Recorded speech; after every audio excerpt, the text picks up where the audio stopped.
नमस्कार, स्वागत है आप सबका हमारे खास कार्यक्रम देश देशांतर में। मैं हूं कवीन सचान। देश देशांतर में आज हम बात करेंगे मीडिया की, मीडिया के ऊपर लगते आरोपों की कि वो किस तरीके से मीडिया ट्रायल करता है कई मामलों का जो कि कोर्ट में अहम है और सुनवाई चल रही होती है, और साथ ही साथ कि क्या मीडिया का सेल्फ रेगुलेशन काम कर रहा है या फिर उसे और मजबूत करने की जरूरत है। इस चर्चा में हमारे साथ कई खास मेहमान भी शामिल हैं। हमारे साथ मौजूद हैं वरिष्ठ पत्रकार और हिंदुस्तान टाइम्स के पॉलिटिकल एडिटर विनोद शर्मा जी। विनोद जी, बहुत बहुत स्वागत है आपका। हमारे साथ हैं एनके सिंह साहब, जो कि जनरल सेक्रेटरी हैं ब्रॉडकास्ट एडिटर एसोसिएशन से। बहुत बहुत स्वागत है सिंह साहब आपका। हमारे साथ रंजीत कुमार हैं, जो कि सीनियर एडवोकेट हैं सुप्रीम कोर्ट से। बहुत बहुत स्वागत है रंजीत जी आपका भी। और कुछ देर में हमारे साथ जुड़ेंगे एक और खास मेहमान आशीष खेतान, जो कि एडिटर हैं गुलेल.com से। लेकिन उससे पहले आपको दिखाते हैं खास रिपोर्ट, जिसके बाद हम उन सवालों को ढूंढेंगे। उनके अलावा उन सवालों के आसपास देखेंगे कि असल में क्या जवाब हमारे सामने हैं, क्या विकल्प हैं। पहले रिपोर्ट। भारत में पिछले कुछ सालों से मीडिया ट्रायल और सेल्फ रेगुलेशन को लेकर बहस चल रही है। मीडिया पर आरोप लगते रहे हैं कि वो जल्द खबर देने और टीआरपी बटोरने के चक्कर में कई मामलों में कोर्ट के फैसले से पहले अपनी राय बना लेता है, जिससे मामले की सुनवाई और संबंधित पक्ष पर इसका असर पड़ता है। देश के नवनिर्वाचित मुख्य न्यायाधीश पी सदाशिवम के मुताबिक मीडिया को ऐसे मामलों को सनसनीखेज बनाने से बचना चाहिए जो अदालत में लंबित हो, लेकिन वो मीडिया पर किसी बाहरी रेगुलेटर के खिलाफ हैं। उनका मुताबिक लोकतंत्र में स्वतंत्र मीडिया और स्वतंत्र ट्रायल दोनों बेहद जरूरी है। ऐसे में सवाल उठता है कि क्या मीडिया ट्रायल पर रोक लगेगी और सेल्फ रेगुलेशन के लिए मीडिया क्या कदम उठा रहा है। Bureau report, Rajya Sabha TV. शुरुआत एनके सिंह साहब आपसे करना चाहूंगा। बार बार ये बात आती मीडिया ट्रायल की, कई लोग इससे सहमत भी हैं, कुछ लोग कहते हैं कि बेवजह से तूल भी दिया जा रहा है। असल में आप इसे कहां देखते हैं? दरअसल डेमोक्रेसी की खूबसूरती यही है कि दोनों बातें सही हैं और दोनों के लिए मीडिया में ही क्रिटिसाइज करने वाले काफी लोग हैं और इससे चीजें बेहतर होती हैं। तो एक तो मीडिया में भी क्रिटिसाइज आप ये प्रोग्राम कर रहे हैं, हमारे साथ विनोद जी ऐसे सीनियर लोग बैठे हैं, तो क्रिटिसिज्म रिसीव करना और उसको पॉजिटिव वे में लेना ये डेमोक्रेसी की खूबसूरती है। इंटर इंस्टीट्यूशन, इंट्रा इंस्टीट्यूशन दोनों तरह के क्रिटिसिज्म आते हैं और अभी आपके डिबेट में भी ये समाएंगे। लेकिन देखना ये होता है कि इंस्टीट्यूशन डिलीवरी जो कर रहा है वो समाज के लिए कितना उपादेय है। कई बार होता है कि मीडिया ट्रायल जिसे हम कहते हैं, तमाम इंस्टीट्यूशंस जब अपना रोल नहीं करते हैं तो वो एक वॉइड क्रिएट होता है, एक स्पेस क्रिएट होता है, शून्यता आती है और उसमें कहीं ना कहीं एक इंस्टीट्यूशन अचानक आ जाता है, कहता नहीं हम इसको परफॉर्म करेंगे। अभी आप देखें सुप्रीम कोर्ट ने उन तमाम चीजों पे जो पॉलिटिकल, प्योरली पॉलिटिकल डिसीजंस होने चाहिए थे, पार्लियामेंट के डिसीजन होने चाहिए थे, उस पे सुप्रीम कोर्ट को कहना पड़ा कि अगर ये होता है, सजा इतनी होती है तो आप इलेक्शन नहीं लड़ेंगे, जो कि पार्लियामेंट को कानून मानता है और पार्लियामेंट के कानून को उन्होंने गलत ठहराया। जो पार्लियामेंट ने कानून बनाया तब आरपी एक्ट में उसके सेक्शन को उन्होंने गलत ठहराया। तो इसका सीधा सा मतलब है कि जब इंस्टीट्यूशंस का रोल अपना नहीं हो पाता है तो कोई एक इंस्टीट्यूशन आके अंदर आती है और अपना रोल प्ले करती है। अब मीडिया ट्रायल की बात है, हाँ एक्सेसेस हो रहे हैं, पर देखिए मजबूरी क्या है। हमें यह पता लगता है कि सुप्रीम कोर्ट के मॉनिटर करने पे, मॉनिटरिंग प्रोसेस से एक केस है जो कि किसी बड़े पॉलिटिकल लीडर के खिलाफ है, डिस्प्रोपोर्शनेट एसेट का। अचानक हमें पता लगता है कि उसमें सीबीआई अचानक विड्रॉ कर रही है because of certain political compulsions. मान लीजिए कि एक होता है, ऐसे में क्या मीडिया चुप हो जाए इसलिए कि जेरे नजर है सुप्रीम कोर्ट के? तब फिर सुप्रीम कोर्ट को यह बात कैसे पता चलेगी? आपने देखा कि किस तरह सीबीआई जब जाती है, डायरेक्टर उसको मिनिस्टर बुलाते हैं, तो यह बात एक अंग्रेजी के अखबार ने दी। तो कई बार होता है कि आप जो रोल होता है, मीडिया ट्रायल बिल्कुल नहीं होना चाहिए, लेकिन यह तब है जबकि बाकी इंस्टीट्यूशंस, उसकी कंडीशन है कि बाकी इंस्टीट्यूशंस क्या उस फॉर्मेट में है।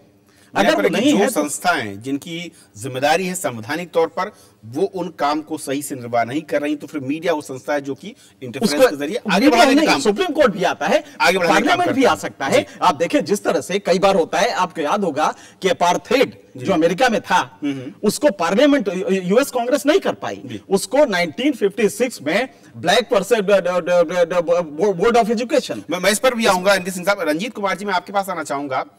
असल में बार बार ये बात जो कही जा रही है और जो मीडिया से जुड़े कई लोग हैं उससे सहमत भी नजर नहीं आते हैं कि क्या वाकई मीडिया ट्रायल जब होता है तो ऐसे में अदालतों में चल रहे मामलों पर उसकी सुनवाई और उसके जो कह सकते हैं एक फाइनल रिजल्ट जो आदेश आना है उस पर उसका असर पड़ता है क्या कुछ ऐसे मामले हैं या फिर आपको लगता है कि एक परंपरा सी बनती जा रही है जिसका गलत असर सुनवाई के दौरान दिखता है? ऐसा है कि मीडिया ट्रायल जो होता है उसके वजह, मीडिया ट्रायल उसको कहा जाएगा कि मान लीजिए कि एक केस कहीं पर लंबित है, अब उसके जितने तथ्य हैं, मान एक इंडिविजुअल है जिसके तथ्य को आप मीडिया में सामने रखते हैं, उस तथ्य को आप उतना ही जानते हैं जितना आपको बताया गया है। आपको यह नहीं मालूम है पूरी तरह कि उस केस के अंदर क्या क्या पेच हैं जो दोनों साइड ने पेश किए हैं। आपको हो सकता है केवल एक साइड का पता हो, दूसरे साइड का ना पता हो। तो और जो जज होते हैं या जो वकील होते हैं वो भी आपका इस तरह का प्रोग्राम जैसा अभी हम कर रहे हैं देखते होते हैं। तो जब आप ऐसा कुछ पेश करते हैं मीडिया में और जो वो जज या जो वकील वो देख रहा होता है, क्या वो इस चीज से प्रभावित हो सकता है या नहीं हो सकता है? बात वो है, क्योंकि अगर आपके सामने जो तथ्य हैं वो हो सकता है पूरे ना हो। अच्छा, दूसरी बात मीडिया ट्रायल की ये भी होती है कि क्या किसी को डिफेम किया जाता है। मान लीजिए वो आदमी अल्टीमेटली एक्विट हो जाता है, तो आप कहते हैं कि कोर्ट ने एक फैसला दे दिया, वो एक्विट हो गया। आपने पूरे तथ्य तो आपके पास सामने नहीं थे। अगर तथ्य दोनों साइड के हैं और बिना तथ्य के आपने कोई चीज दिखा दी, एक तो डिफॉर्मेशन हुआ, बाद में एक्विट हो गया, तो आप कहते हैं कि जज ने फैसला गलत किया। तो ये बातों के बारे में चीफ जस्टिस का ज्यादा ध्यान था कि क्या कोई गलत फैसला ना हो जाए या कोई गलत तथ्य सामने ना आ जाए या आधा सच या आधा झूठ रह जाए। जी विरोध जी, जो बात रंजीत जी कह रहे हैं उससे पहले जो इनके सिंह साहब ने कही, दोनों करीब करीब एक ही दिशा की ओर है, लेकिन एक बारीक सी रेखा उसके बीच में है। मैं समझना चाहूंगा कि जो बारीक सी रेखा मीडिया को होनी चाहिए, मीडिया के अंदर कई बार उसे लांघने की कोशिश जाने अनजाने होती रही है। किस तरीके से पिछले कुछ वर्षों में या कुछ महीनों में आपने देखा है कि इसमें बदलाव दिखा है, या फिर वो ट्रेंड लगातार बरकरार है, या फिर ग्रोथ ऊपर की ओर बढ़ा है? देखिए, जो जिस स्टेटमेंट को आपने, चीफ जस्टिस की स्टेटमेंट को आपने बेसिस बनाया है इस डिस्कशन का, उसको हमने पूरा रिपीट नहीं किया है। उन्होंने क्या कहा है? उन्होंने कहा है free trial and free media. Free media, right. अब सवाल यह है कि क्या फ्री ट्रायल, फ्री मीडिया के चलते एक दूसरे के लिए विरोधाभास है, एक दूसरे के कॉन्फ्लिक्ट में होता है? कई बार मेरी नजर में होता है, एक बार नहीं कई बार, बहुत बार होता है। कि अब जैसे रंजीत साहब ने भी बताया कि बहुत से तथ्य जो जर्नलिस्ट होते हैं उनके पास नहीं होते। हर प्रोसीडिंग के बाद जो भी कोई बड़ा केस होता है, कोर्ट के अंदर प्रोसीडिंग होती है और उसके बाद मीडिया पे प्रोसीडिंग होती है, और उस प्रोसीडिंग का जो शिलान्यास किया जाता है वो पिटिशनर्स द्वारा किया जाता है या उनके वकीलों द्वारा किया जाता है। वो बाहर आते हैं और आके मीडिया को बताते हैं कि आज ये हुआ, ये हुआ, ये हुआ, और नेचुरली अपने आर्गुमेंट के लिहाज से बताते हैं। और सारे वकील तो नहीं आते हैं, खासकर आप अटॉर्नी जनरल को नहीं देखेंगे वहां पर, या एडिशनल सॉलिसिटर जनरल आया या एडिशनल अटॉर्नी जनरल आया, वो तो आके बयानबाजी नहीं करते हैं। बयानबाजी वो करते हैं और मैं उनकी इज्जत करता हूं, लेकिन मैं उनकी इस कार्यशैली पे थोड़ी सी टिप्पणी करना चाहता हूं कि क्या सुप्रीम कोर्ट इतनी निस्सहाय है कि वो कम से कम रोके इन लोगों को बाहर आके इन तकरीरों को करने से। क्योंकि सुप्रीम कोर्ट की प्रोसीडिंग्स के दौरान जजेस बहुत सी बात जुबानी कह देते हैं, लेकिन हमको स्पीकिंग ऑर्डर्स चाहिए होते हैं जो लिखित में हो। जो जज कभी कभी बीच में वैसी बात कह देते हैं, और बहुत बार हमने देखा है कि वो ऑब्जर्वेशंस जो हैं, जो फाइनल जजमेंट होता है, उनसे कहीं जुदा होती हैं, और वो किस कॉन्टेक्स्ट में होती हैं वो कॉन्टेक्स्ट वाजे नहीं होता बहुत बार। तो ये जो आजकल प्रणाली चली हुई है कि सुप्रीम कोर्ट की प्रोसीडिंग के बाद सुप्रीम कोर्ट की प्रोसीडिंग पर मीडिया में प्रोसीडिंग जो है, उसको मैं समझता हूं अगर करना है तो बहुत संयम से करना पड़ेगा, और ऐसे दानिशमंद लोगों को पैनल डिस्कशन में बिठाना पड़ेगा जिनको कानून के हर पहलू का पता हो और जिनको पूरा ज्ञान हो कि इस केस के कितने पहलू में क्या डायमेंशंस हैं। और अगर की शुरुआत है वो वहीं से असल में शुरू होती है, उसी अदालत के बाहर। और देखिए अभी पीछे हाल ही में कि जब अभी कहा गया कि कोई भी जेल में होगा तो वो इलेक्शन नहीं लड़ सकता। अब फाइनली जब बहुत सी डिस्कशंस हुई और सीनियर लॉयर्स ने यहां पर आके इसी प्रोग्राम में बोला कि कोर्ट का जजमेंट ये नहीं कहता है कि कोई जेल में है तो इलेक्शन नहीं लड़ सकता। वो जो लिंकेज है between elector, that you have to be an elector to be a candidate, उस लिंकेज से बच के निकला है कोर्ट।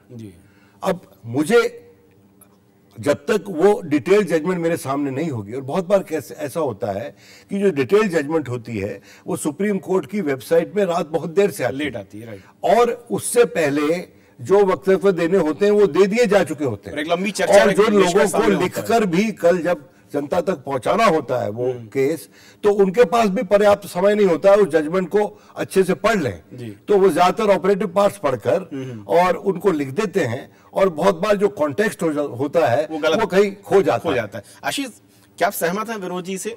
और जो इससे एक चीज में जोड़ना चाहूंगा आपके रिएक्शन से पहले, कि जैसा विनोद जी ने कहा कि इसकी शुरुआत जो है असल में जिस मीडिया ट्रायल की बात होती है, फिर ये कहा जाता है कि कहीं वो अपनी उस सीमा रेखा को लांघ तो नहीं रहा, कई बार इसकी शुरुआत उसी कहीं कोर्ट परिसर के आसपास से शुरू हो जाती है। नहीं, सिर्फ कोर्ट परिसर से ही ये बात शुरू नहीं होती है। मीडिया ट्रायल सिर्फ कोर्ट के जो प्रोसीडिंग्स हैं उनको लेकर ही नहीं होता है। मीडिया ट्रायल पॉलिटिकल भी होता है, मीडिया ट्रायल लोगों की छवि को भी लेकर होता है, मीडिया ट्रायल उन मुद्दों पर भी होता है जो कभी कोर्ट जाते ही नहीं है, और शायद इतने सबूत भी नहीं होते हैं कि वो मुद्दे कभी कोर्ट जाएं। लेकिन मैं इस बात पे थोड़ा सा इसको रिफाइन करके कहूंगा कि फ्री मीडिया और फ्री ट्रायल में कोई विरोधाभास नहीं है। अगर वो फ्री मीडिया इंडिपेंडेंट मीडिया भी हो और रीजनेबल मीडिया भी हो और बैलेंस्ड मीडिया भी हो, अगर वो फ्री मीडिया अपनी रिस्पॉन्सिबिलिटी एक बैलेंस तरीके से एक नॉन पार्टिजान रोल निभाएगी, तो उसमें कोई विरोधाभास नहीं है। बल्कि मैं ये कहूंगा कि एक फ्री मीडिया एक फ्री ट्रायल को और स्ट्रेंथन करती है। वो इंश्योर करती है कि एक जो ट्रायल है वो फ्री है, इंडिपेंडेंट है, और हर पक्ष के लिए वो भेदभाव से ऊपर है।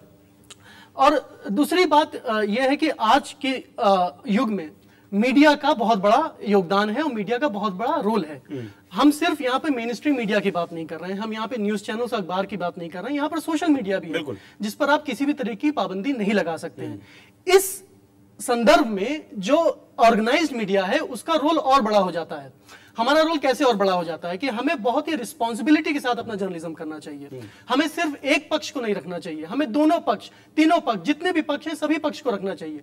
और हमें बहुत ही जिम्मेदारी के साथ सारे सबूत और सारे फैक्ट्स रखने चाहिए, और अफवाहों से, स्लैंडरिंग से, एलिगेशन से, बेबुनियाद आरोपों से हमें बचना चाहिए। अगर हम बेबुनियाद आरोपों में, अगर हम सेंसेशनलिज्म में, अगर हम इन सारी चीजों में फंस जाते हैं, जो हाल के दिनों में देखा जा रहा है कि हम कुछ प्रेस कॉन्फ्रेंस को बहुत उछाल के दिखा देते हैं, हम कुछ बातों को बहुत उछाल के दिखा देते हैं, हम इसलिए उछाल के दिखा देते हैं कि कोई एक व्यक्ति किसी और बहुत बड़े व्यक्ति के खिलाफ बहुत बड़ी एलिगेशन लगा रहा है, जो आमतौर पे मीडिया कतराती है, लेकिन क्योंकि किसी दूसरे कंधे से बंदूक चल रही है तो उसे हम चला देते हैं। तो हमें रिस्पॉन्सिबल जर्नलिज्म करना चाहिए। फ्री मीडिया और रिस्पॉन्सिबल जर्नलिज्म में कोई विरोधाभास नहीं है। अगर फ्री मीडिया के साथ आप रिस्पॉन्सिबल जर्नलिज्म, इंडिपेंडेंट जर्नलिज्म और नॉन पार्टिजन जर्नलिज्म भी जोड़ लें तो कहीं भी मीडिया ट्रायल नहीं होता है, बल्कि उसमें पब्लिक अवेयरनेस का काम मीडिया करती है। ये बहुत अहम पॉइंट आपने रेज किया है। इस पॉइंट पर मैं इस चर्चा को आगे बढ़ाऊंगा, लेकिन उससे पहले छोटा सा ब्रेक लेना होगा, और ब्रेक के बाद जानेंगे कि असल में सेल्फ रेगुलेशन की बात जो कही है मुख्य न्यायाधीश ने, वो किस हद तक हमें पूरी होती नजर आ रही है और किस तरह के कदमों की जरूरत फिलहाल भारत में मीडिया को है। ब्रेक उस पर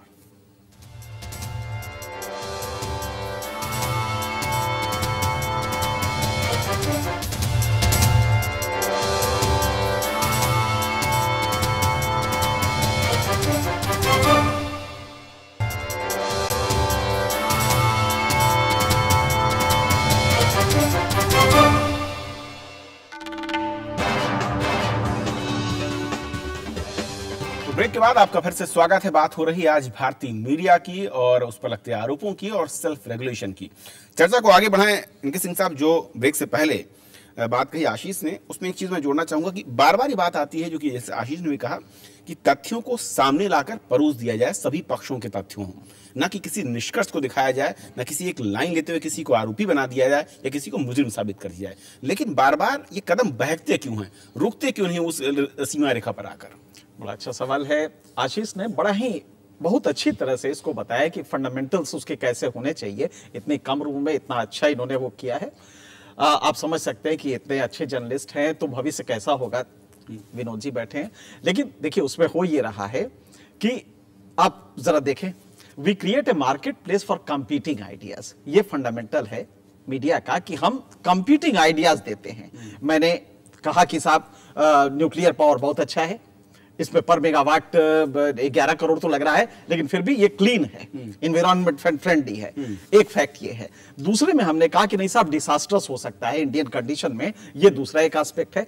हम ये सारी चीजें समाज को दे देते हैं और उसके लॉजिक पावर को डेवलप करते हैं, उसके कलेक्टिव कॉन्शियसनेस को, इंफॉर्मेशन की बॉडी को हम डेवलप करके समाज में छोड़ देते हैं ताकि हमारी डेमोक्रेसी समुन्नत हो। ये हमारा काम होता है। कई बार ये लगता है कि एक बड़े चैनल ने या दो छोटे चैनल ने एक चीज को ज्यादा उसको कर दिया। अब कोई मेजरमेंट नहीं है कि इसको कौन कितना करेगा, लेकिन चूंकि मार्केट फोर्सेस हैं, ये हम मार्केट में हैं, तो कोई भी पब्लिक कॉज को इग्नोर करके सरवाइव कर जाए ये पॉसिबल नहीं है आज के दौर में। एक तो ये है। अब आप उदाहरण के लीजिए, आप जिस टॉपिक पे ये कर रहे हैं, आज दो हेडिंग हम आपको दिखाते हैं देश के दो बड़े अंग्रेजी अखबार की। पहले अखबार की हेडिंग है सीजेआई क्रिटिसाइजेस मीडिया एक्सेसेस, एक ये हेडिंग है। अब दूसरे वाले पे आइए, पेज 1 पे है Indian media does not need external regulation, ये दूसरा है। और उन्होंने तारीफ की इंडियन मीडिया की, ये भी उसमें लिखा है, पहले ही पैरे में लिखा है। दोनों बातें सच हैं। आप सेलेक्टिव अप्रोप्रिएशन ऑफ फैक्ट्स करते हैं, कुछ फैक्ट आपने लिए, कुछ फैक्ट इन्होंने लिए। अब मुश्किल यह है कि जब आप एक देखेंगे तो साहब बहुत ज्यादा नाराज है सीजेआई मीडिया से, जबकि फैक्ट यह है कि उन्होंने एक सेंटेंस कहा अपने इस तकरीर में कि साहब बहुत पेंशेंट होता है, बड़ा लोग कोशिश कर रहे हैं इंस्टीट्यूशंस कि मीडिया को किस तरह कंट्रोल किया जाए। ये बहुत अच्छा लगता है लोगों को, लेकिन मीडिया फॉर गॉड से डोंट कंट्रोल मीडिया, क्योंकि ये डेमोक्रेसी के लिए सबसे घातक होगा, ये उन्होंने सेंटेंस कहा है। तो अब आप समझ सकते हैं कि सीजेआई का जो भी सलाह है वो सराखों पे। अब आपने सेल्फ रेगुलेशन की बात की। पिछले 3 साल से, अब तो 4 साल होने आ रहे हैं, हम लोगों ने काफी हद तक कोशिश की। हम ये नहीं कहते कि कोई बड़ा मकाम हासिल हुआ है, लेकिन आज हम लोग 15 मिनट में डिसीजंस लेते हैं कि ये चीज समाज के लिए घातक है या नहीं है, बेसिक लेवल पे। अभी भी हम बहुत चीजें गलतियां हो रही हैं, वो एक अलग बात है, लेकिन अगर एक दंगा हुआ है तो इसमें क्या विजुअल नहीं दिखाना है, क्या दिखाना है, ये हम लोग 15 मिनट में हिंदुस्तान भर के चैनल, अभी तक तो बड़े चैनल ही ले रहे हैं जो नेशनल चैनल है, अभी हम रीजनल लेवल पे नहीं जा पाए हैं, लेकिन इमीडिएटली इस पे हम आ जाते हैं। यहां तक हम लोग पहुंचे हैं धीरे धीरे इसको, क्योंकि सेल्फ रेगुलेशन एक कॉन्टिन्यूअस प्रोसेस है और ये आपके कलेक्टिव कॉन्शियसनेस से जुड़ा हुआ है। थोड़ा सा स्टेप लिए गए हैं और उस दिशा में आगे बढ़ रहे हैं, लेकिन विनोद जी, जो रफ्तार है और जिस तेजी के साथ भारत में मीडिया का प्रचार प्रसार हुआ है, उसने पांव पसारे हैं, ये जो कॉम्बिनेशन है ये कितना खतरनाक है, कितना आसान दिख रहा है जो स्टेप की बात हो रही है। नहीं, देखिए बात यह है कि मैं माफ़ी चाहता हूँ, मैं अपने दो भाइयों का ऑप्टिमिज्म शेयर नहीं करता हूँ, क्योंकि मैं नहीं समझता हूँ कि ये जो मीडिया है और जिस तरह की व्यवस्था है हमारी, उसमें कोई भी पुरजोर कोशिश हो रही है लॉन्ग टर्म मेडिकेशन की या लॉन्ग टर्म क्योर की। ये जो स्पोरेडिक इंटरवेंशंस होते हैं ये अच्छे हैं, होने चाहिए, लेकिन जिस तरफ इशारा आशीष का था वो शायद उस पर मैं तफसील से अगर बोलूं कि एक हादसा होता है और पुलिस उसको दर्ज करती है या दर्ज अभी किया भी नहीं है, और बातचीत के दम पे पुलिस वालों से आप रियल टाइम इंफॉर्मेशन दे रहे हैं। वो रियल टाइम इंफॉर्मेशन जब कंक्लूजन आएगा उस केस का, इन्वेस्टिगेशन पूरी हो जाएगी, चार्जशीट फाइल हो जाएगी, उसमें रिफ्लेक्ट करता है या नहीं करता ये हमको नहीं पता। लेकिन इस वक्त में और उस वक्त के बीच में जो नुकसान हो जाएगा, जितनी जिंदगियां बर्बाद हो जाएंगी, जितनी रेपुटेशन स्टेंट हो जाएंगी, जितने जजेस इन्फ्लुएंस हो जाएंगे। इस देश में जजेस बेल क्यों नहीं दे रहे? बेल क्यों नहीं देते हैं भाई? ये मेरा अधिकार है। Bail is right, jail is exception, लेकिन बेल क्यों नहीं देते? बड़े लॉ कमीशंस की बहुत सी रिपोर्ट्स आई हैं जिसमें परस्पर कहा गया है कि मीडिया कवरेज से जजेस इन्फ्लुएंस हो जाते हैं, और एक केरला हाई कोर्ट की बड़ी ही मजबूत और निर्भीक लेडी जज ने एक केस में, मैं उसका डायरेक्टली हवाला नहीं देना चाहता, कहा कि इसमें बहुत मीडिया ने इस पे बहुत एक्टिविज्म दिखाया, लेकिन जो एविडेंस मेरे सामने प्रेजेंट हुआ है और जो बयान मेरे सामने दर्ज हुए हैं उनके स्ट्रेंथ पे मैं इसमें वो पोजीशन नहीं ले सकती जो मीडिया की पोजीशन कंसिस्टेंटली रही है। कितने जजेस हैं, उनको कितनी ऐसी ट्रेनिंग दी जाती है ताकि वो तटस्थ खड़े रहें। मैं सुप्रीम कोर्ट की बात नहीं कर रहा हूं। We have a 3 tier judicial redressal system, और क्या हर टियर पे हमारे पास वैसे निपुण लोग हैं? रही बात ईमानदार मीडिया की, तो आज के दिन जो वस्तुस्थिति है उसमें तो फिर ये कुछ ऐसा ही लगता है कि किसी क्लिप्टोमेनियक को आप कहें कि वो चुराए नहीं कुछ। चलिए रंजीत जी, आपने सुना यहाँ पर जो मेहमान मौजूद हैं, आपकी राय जानना चाहूंगा। बहुत अहम है कि असल में जिस तेजी के साथ एनके सिंह साहब कह रहे हैं कि बहुत ही तेजी के साथ काम हुआ है, भले ही वो रफ्तार उतनी न हो जितनी फिलहाल वक्त की जरूरत है या फिर मांग है, लेकिन कानूनी तौर पर जो कि विनोद जी कह रहे हैं, वहां पर भी एक पक्ष है जिसको देखने समझने की जरूरत है और वो स्टैंड लेने की जरूरत है, जिसकी बात विनोद जी कह रहे थे। मैं इसमें 2 बातें कहना चाहूंगा जो सारी बातचीत अब तक हुई उसके बारे में। पहली बात मैं ये कहना चाहूंगा कि मीडिया में 2 तरह की चीजें आती हैं। एक होता है सिर्फ तथ्य, जो केवल फैक्ट है और कोई ओपिनियन उसमें जुड़ा हुआ नहीं है जी। दूसरा होता है कि जो आदमी उस तथ्य को लेता है उसमें अपना ओपिनियन जोड़ता है।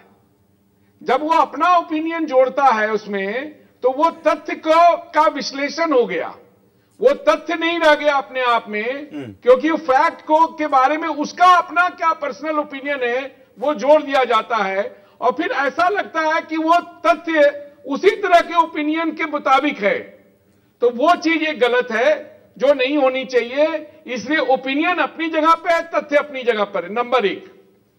नंबर 2 जो है सवाल जो आपने कहा कि कोर्ट को अपने आप को ऐसा रखना चाहिए, मैं उस पर जवाब देता हूं कि क्या होता है, कई लोग जो किसी केस से जुड़े हुए होते हैं, या तो केस के वो प्लेंटिफ या डिफेंडेंट हैं या अक्यूज्ड हैं या जो भी हैं, वो कैमरा के सामने मीडिया में एक चीज बोलते हैं, जब कोर्ट में गवाही होती है तो गवाही में वो कुछ और बोलते हैं। जब वो गवाही में, तो कोर्ट को देखना है कि गवाही में क्या बोल रहा है, मीडिया में उसने क्या बोला ये नहीं। तो इसलिए गवाही ही केवल देख के जजमेंट दी जा सकती है, अनलेस कि उस आदमी ने पहले जब मीडिया में कहा उस समय उसका 164 का एक बयान होता है जो मजिस्ट्रेट के सामने होता है, जो मान्य होता है।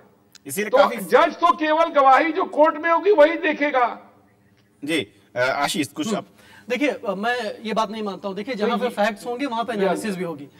स्वतंत्र मीडिया का, इंडिपेंडेंट मीडिया का, नॉन पार्टिजन मीडिया का रोल क्या होना चाहिए कि फैक्ट्स के साथ जितनी भी एनालिसिस हो, अगर उसके 2 इंटरप्रिटेशन है, 4 इंटरप्रिटेशन है, तो सभी रखें। ये मैं नहीं मानता। अगर फ्री डेमोक्रेसी में फैक्ट्स होंगे तो फ्री डेमोक्रेसी में एनालिसिस भी होंगी, ओपिनियंस भी होंगी। लेकिन मीडिया का काम है कि वो रेनबो ऑफ एनालिसिस और रेनबो ऑफ ओपिनियन सामने पेश करे, ना कि सिर्फ एक स्लैंटेड ओपिनियन को ही प्रस्तुत करे। दूसरी बात, हमें अपने हाल के तजुर्बे से चलना चाहिए। मीडिया ट्रायल कहां होता है? मीडिया ट्रायल वहां होता है जहां पर कमजोर वर्ग के लोग, माइनॉरिटीज, दबे कुचले वर्ग के लोग किसी आरोपों में घिरे होते हैं। क्या हमने इस देश में कभी टाटा का मीडिया ट्रायल देखा? क्या हमने इस देश में कभी अंबानी का मीडिया ट्रायल देखा? क्या हमने इस देश में कभी रोहियास का मीडिया ट्रायल देखा? मीडिया ट्रायल इस देश में सक्षम लोगों का, संभ्रांत लोगों का, पैसे वाले लोगों का नहीं होता है। मीडिया की हिम्मत नहीं है। दूसरी बात, मीडिया ट्रायल इस देश में पिछले 10 सालों में माइनॉरिटीज का हुआ है, ट्राइबल्स का हुआ है, किसानों का हुआ है, दबे कुचले पिछड़े वर्गों का हुआ है। एक मुसलमान पकड़ लिया जाता है, उसको आतंकवादी बता दिया जाता है, मीडिया 2 मिनट भी नहीं सोचता है। एक ट्राइबल कहीं पकड़ा जाता है, उसको नक्सलवाद बता दिया जाता है। एक कोई विनायक सेन पकड़ा जाता है, उसको आतंकवादी बता दिया जाता है। तो इस तरह की मीडिया ट्रायल की अगर हम बात कर रहे हैं तो मीडिया में बहुत सारे सुधार की जरूरत है। पैसे का जो अवगुण जो समाज में दिखता है वो मीडिया के अंदर भी साफ, क्योंकि आज मीडिया कौन कंट्रोल कर रहा है? आज मीडिया ओलिगार्क्स कंट्रोल कर रहे हैं। आज मीडिया बड़े पूंजीपति कंट्रोल कर रहे हैं। आज मीडिया ऐसे लोग कंट्रोल कर रहे हैं जो पॉलिटिक्स में भी हैं, जिनके पास माइंस और मिनरल्स भी हैं, जिनके पास खदाने भी हैं, वो लोग आज मीडिया कंट्रोल कर रहे हैं। तो अगर उसकी सुधार की बात कर रहे हैं तो अभी मैं एनके सिंह साहब से एक बात कहना चाहूंगा कि अभी हमने एक पहला कदम भी नहीं उसमें उठाया है। हमें स्वतंत्र मीडिया बनाना है, इंडिपेंडेंट मीडिया बनाना है, फ्री मीडिया बनाना है, वो मीडिया बनाना है जो पब्लिक इंटरेस्ट को आगे प्रस्तुत करे, ना कि स्लैंटेड ओपिनियन और ना कि कुछ पूंजीपतियों के हाथ में खेले। बहुत ही संक्षिप्त में एनके सिंह साहब जो बात आशीष कह रहे हैं बहुत अहम बात है और बहुत कह सकते हैं कि सोचने वाली सवाल हैं। नहीं, मैं पूरी इनकी बात का, इस सलाह का जो विनोद जी और ये दे रहे हैं, रंजीत जी जो दे रहे हैं, उसको इस्तकबाल करते हैं और उसको हम चाहते हैं कि ये करें। देखिए, इनिशियल स्टेज है, कई बार हम बहुत चीजें बताते भी नहीं, पब्लिक में थोड़ा हमारा एसोसिएशन इसको लेके पब्लिक में जाता नहीं है, क्योंकि अभी कर ले, अभी तो करने में हमें मशक्कत करनी पड़ रही है। लेकिन ये बात सही है कि कई बार सेल्फ रेगुलेशन को ऑक्सीमोरन कहा जाता है, म्यूचुअली कॉन्ट्राडिक्टरी है, रेगुलेट होगा तो वो सेल्फ नहीं हो सकता। लेकिन भारत का एक कल्चर रहा है और हम कॉलोनियल माइंडसेट से जब देखते हैं तो लगता है नहीं, यहाँ तो स्टेट ही रेगुलेट करेगा, आदमी खुद कैसे रेगुलेट होगा, आदमी तो अच्छा होता ही नहीं, वो तो सरकार का डंडा पड़ेगा तो ही होता है। ये नॉर्मली परसेप्शन माना जाता है। हम एक नया प्रयोग कर रहे हैं कि क्यों नहीं हम सारे एडिटर्स बैठ के, और मालिकान, भाई मार्केट फोर्सेस हैं, जो मालिकान धज्जी मतलब चैनल हट जाएगा जिस दिन वो पब्लिक कॉज को न स्पाउस करे।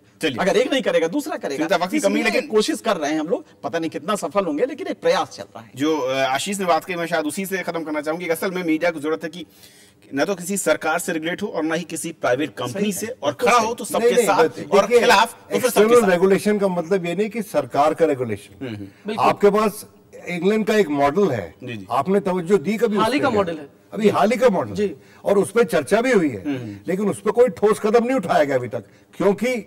क्योंकि मीडिया आज के दिन लार्जली इन्फ्लुएंस पेडलिंग में इस्तेमाल होता है, लोगों को इंफॉर्मेशन देके एम्पावर करने में उतना इस्तेमाल नहीं होता। उन लोगों को एम्पावर करने में इस्तेमाल होता है जिन लोगों के स्टेक्स हैं। और रही बात टाटा की, तो टाटा ने भी ये सवाल उठाया था कि मीडिया फ्रीडम के नाम पर जिन लोगों ने मुझे अटैक किया, जिन पब्लिकेशंस में, उनमें मेरे राइवल्स के, बिजनेस राइवल्स के स्टेक्स हैं। बिल्कुल, ये बड़ा सवाल है, उस पर एक और चर्चा की जरूरत पड़ सकती है। फिलहाल बहुत बहुत शुक्रिया आप सभी मेहमानों का, रंजीत जी आपका, एनके सिंह साहब आपका, विनोद जी आपका, और आशीष बहुत बहुत शुक्रिया इस चर्चा हमारे साथ जुड़ने के लिए। तो आज के हमारे इस खास कार्यक्रम में फिलहाल इतना ही। आप बने रहिए राज्यसभा टीवी के साथ।